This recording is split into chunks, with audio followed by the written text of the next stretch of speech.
The 20th anniversary of the September 11th terror attacks, a day that forever changed this nation. 2,977 people were killed when terrorists associated with the Islamic fundamentalist group al-Qaeda hijacked 4 passenger jets. The planes slammed into the World Trade Center in New York City and the Pentagon, while another crashed into a Pennsylvania field. It is the deadliest terror attack in world history.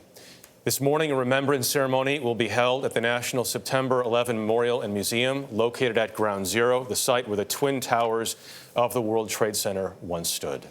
At sunset, the tribute in light will beam twin shafts of light 4 miles into the sky to honor the lives lost in the attacks. President Biden will visit memorials at all 3 sites today: Shanksville, Pennsylvania, the Pentagon, and first at Ground Zero. That is where we begin our coverage with Michael George in Lower Manhattan. Michael, good morning.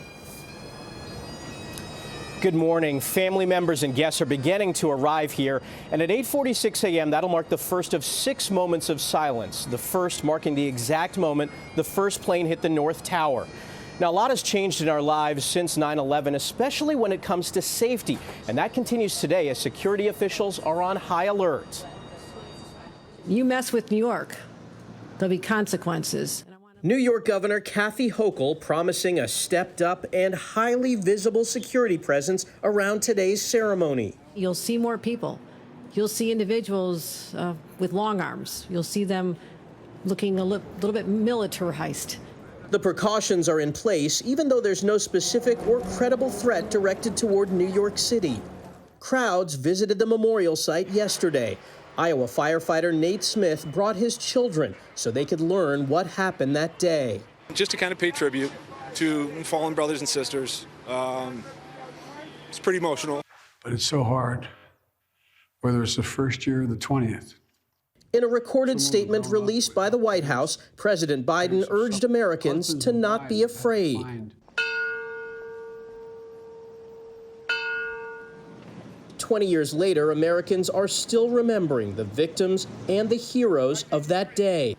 Many of them still suffering the mental and physical effects from responding to the scenes of tragedy.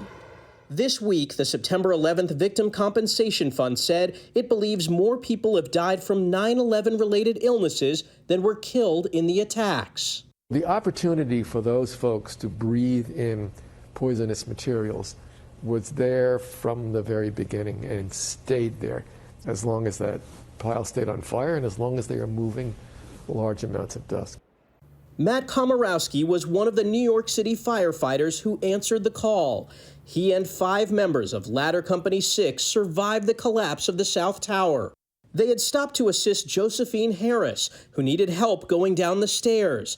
The entire building around them was destroyed, but Stairwell B, the spot where they were assisting Josephine, remained standing.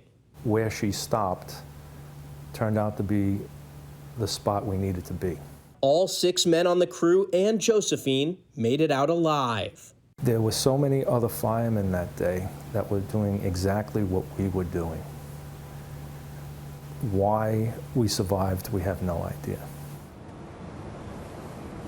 Now, much has changed since 2001. This will be the first commemoration held where the U.S. is not at war in Afghanistan.